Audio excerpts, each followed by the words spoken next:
You cut your calories, you walk every morning, you haven't touched bread in 6 months, and your belly is bigger than it was a year ago. Because the fat that's wrapping itself around your organs right now has absolutely nothing to do with how much you eat. Let me ask you something, and I need you to be honest with yourself for a moment. Have you ever stepped on the scale, seen the same number as last year, maybe even a slightly lower number, and still noticed your waistband getting tighter? Still felt that firm, stubborn, almost immovable pressure right under your ribs that simply wasn't there 2 years ago? That's not bloating, that's not water retention, and it's definitely not because you had pasta last Thursday. What you're feeling is visceral fat, and it is the most misunderstood, most dangerous, and most unfairly blamed type of fat a woman's body can produce. I say unfairly because for decades, women have been told one simple, tidy story. Eat less, move more, and you'll stay lean. And that story is a lie. Not a little white lie. Not a mild oversimplification. A fundamental, systemic misunderstanding of what happens inside a woman's body when her hormones begin to shift. And I'm tired of watching women suffer because of it. Here's the truth nobody prepared you for. Your body doesn't gain visceral fat because you're eating too much. It gains visceral fat because your metabolic operating system is being rewritten, silently, systemically, without your consent. And the rewrite happens to favor fat storage in the one anatomical location that threatens your health the most. Not your hips, not your arms. The deep cavity surrounding your liver, your intestines, your pancreas. Let me walk you through what's actually going on. Because once you understand the mechanics underneath, everything, and I mean everything, changes. Ask yourself, why does belly fat during menopause feel different? Why is it harder to the touch? Why does it sit deep inside your abdomen, almost like it's cemented to your organs? That's because it is fundamentally different tissue. Visceral fat isn't the same biological material as the soft fat on your thighs or your upper arms. It's metabolically active. It behaves more like an endocrine organ than passive energy storage. It secretes inflammatory cytokines. It interferes directly with insulin signaling. It communicates, constantly, aggressively, with your liver, your pancreas, your cardiovascular system, your immune cells. And during menopause, your body starts preferentially choosing to build this exact kind of fat. Even if your caloric intake hasn't changed by a single bite. Even if you're eating less than you used to. Why? Why would a body do that to itself? Because estrogen was the gatekeeper, and the gatekeeper left. For your entire reproductive life, roughly 3 decades, estrogen told your body where to store excess energy. Hips, thighs, breasts, subcutaneous tissue, soft, surface level, relatively benign. Estrogen essentially held visceral fat in check. It regulated lipid metabolism at the cellular level. It maintained insulin sensitivity in your skeletal muscles. It protected the vascular walls around your abdominal organs from inflammatory damage. It even influenced how your liver processed fatty acids. Estrogen wasn't just a reproductive hormone. It was the master regulator of your metabolic geography. And nobody told you that. And then it dropped. Not overnight, not like a light switch. More like a slow, erratic leak. Unpredictable, uneven, sometimes surging wildly one week and crashing the next. Your body couldn't calibrate. And as estradiol, the most potent, most metabolically significant form of estrogen, declined, something else shifted quietly in the background. Not cortisol, that's a different conversation entirely. What shifted was your body's fundamental relationship with insulin. And this part, almost nobody talks about it. Certainly not the way it needs to be talked about. Here's what they told you. Menopause makes you gain weight because your metabolism slows down. That's the standard line. The polite explanation. You've heard it in every magazine, every talk show, every annual checkup where your doctor glances at the clock and says, well, metabolism naturally declines with age. It's technically not entirely wrong, but it misses the actual mechanism by a mile, by a continent. Here's what's really happening underneath that tidy explanation. The decline in estradiol disrupts your skeletal muscles' ability to take up glucose efficiently. Your muscle cells, the largest glucose sink in your entire body, become progressively less responsive to insulin's signal. Not dramatically, not to the degree that triggers a diabetes diagnosis. Just enough. Just enough that your pancreas begins producing slightly more insulin to compensate for the reduced uptake. And insulin, I need you to understand this clearly, is the master fat storage hormone in the human body. When insulin remains chronically elevated, even modestly, even just a little higher than it should be, your body shifts from a metabolic state that burns fat to one that hoards it. Accumulation mode. And the preferred anatomical depot for that accumulation? Deep abdominal fat. Visceral adipose tissue. The exact fat that's making your waistline expand while the scale barely moves. This isn't about willpower, not even close. This isn't about discipline or motivation or trying hard enough. This is biochemistry following a hormonal blueprint that was rewritten without your knowledge or your consent. And it gets worse, genuinely worse. Because visceral fat doesn't just passively sit there occupying space. It amplifies the very problem that created it. Once visceral fat accumulates past a certain threshold, it begins producing its own cascade of inflammatory signals: tumor necrosis factor alpha, interleukin-6, resistin, plasminogen activator inhibitor, all of which further degrade insulin sensitivity. So now you're trapped in a self-reinforcing loop. Declining estrogen drives insulin resistance. Insulin resistance drives visceral fat accumulation. Visceral fat amplifies insulin resistance, and the whole cycle accelerates. Nobody breaks this down for women. Nobody says, this is a biochemical feedback loop, and the reason your diet isn't working is because you're targeting the wrong variable. Let me pause here, because I need to say something that matters. I've watched too many women, smart, disciplined, health-conscious, informed women, blame themselves for this. They cut more calories, they exercise harder, they skip meals, they feel shame when the mirror doesn't change. And the visceral fat stays. Sometimes it actually increases. Because aggressive caloric restriction in the presence of insulin resistance and estrogen depletion doesn't burn visceral fat. It preferentially burns lean muscle tissue. And muscle loss? That accelerates the metabolic decline even further. Less muscle means less glucose uptake. Less glucose uptake means higher insulin. Higher insulin means more visceral fat. You're punishing yourself with the exact strategy that makes the problem worse. And that should make you furious. It makes me furious. Now, here's where most health content stops. They describe the problem, pat you on the shoulder, and say, hormones change, fat shifts, it's just part of aging. That's not good enough. It was never good enough. Because there are specific metabolic levers you can pull that genuinely interrupt this cycle at its root. And they're not the ones mainstream advice has been feeding you. The first lever is something called AMPK activation. AMPK, adenosine monophosphate activated protein kinase, is an enzyme that functions as your body's internal fuel sensor. When AMPK is activated, it signals cells to switch from storing fat to burning it for energy. It enhances fatty acid oxidation.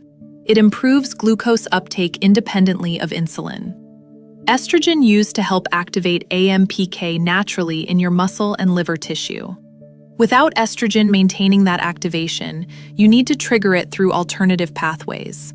And here's the critical part. Not all exercise triggers AMPK equally.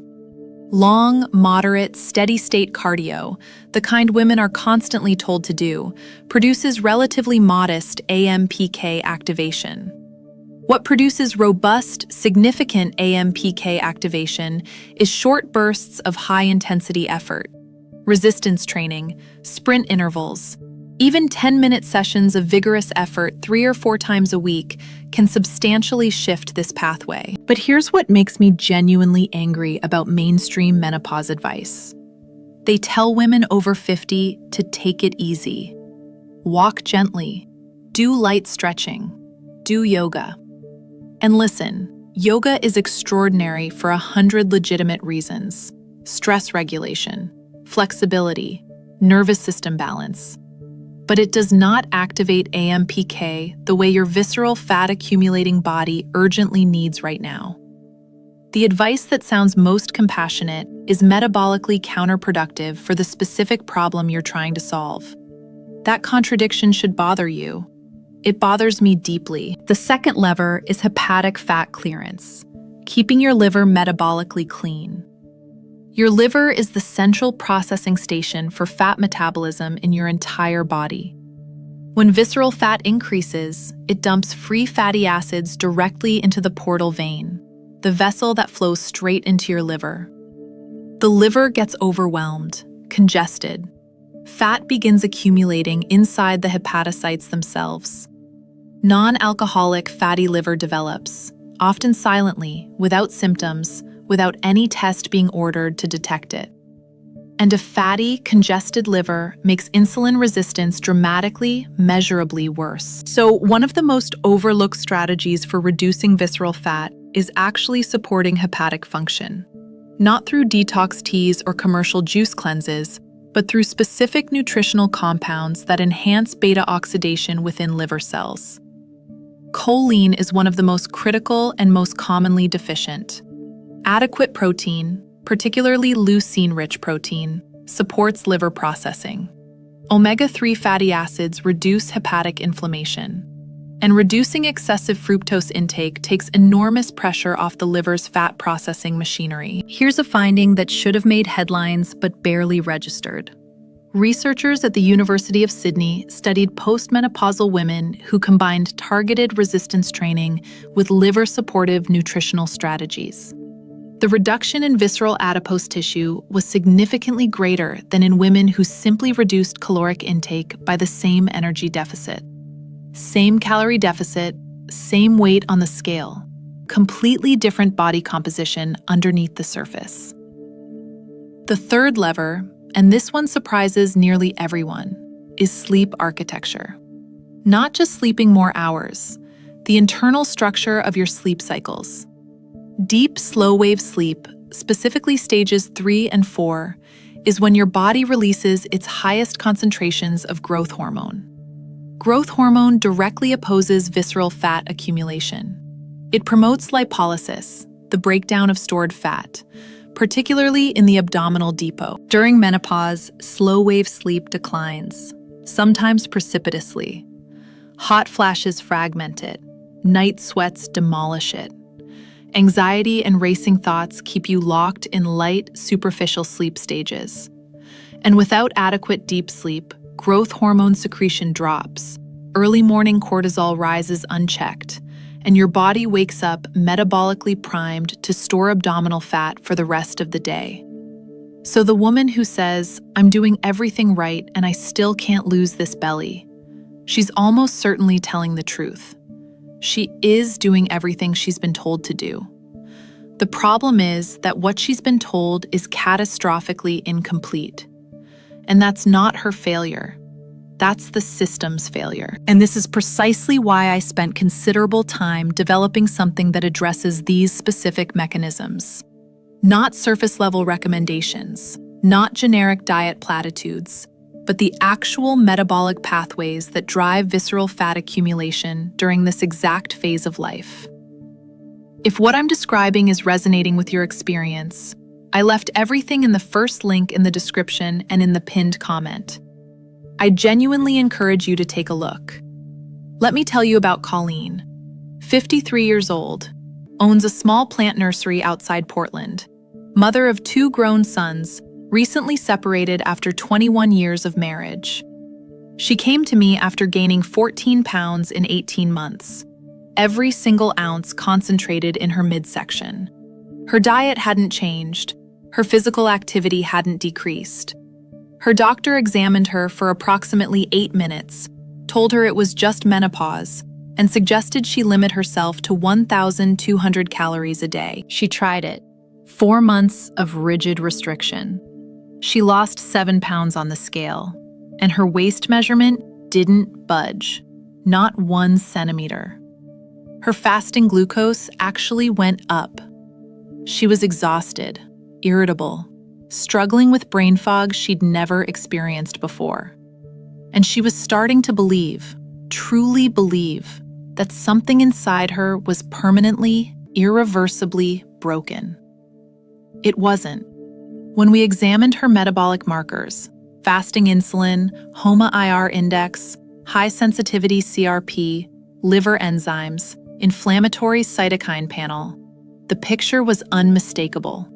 Textbook insulin resistance, driven by estradiol depletion, compounded by 4 months of aggressive caloric restriction that had eroded her lean muscle mass. Her body wasn't malfunctioning. It was responding with perfect biological precision to the hormonal and nutritional signals it was receiving.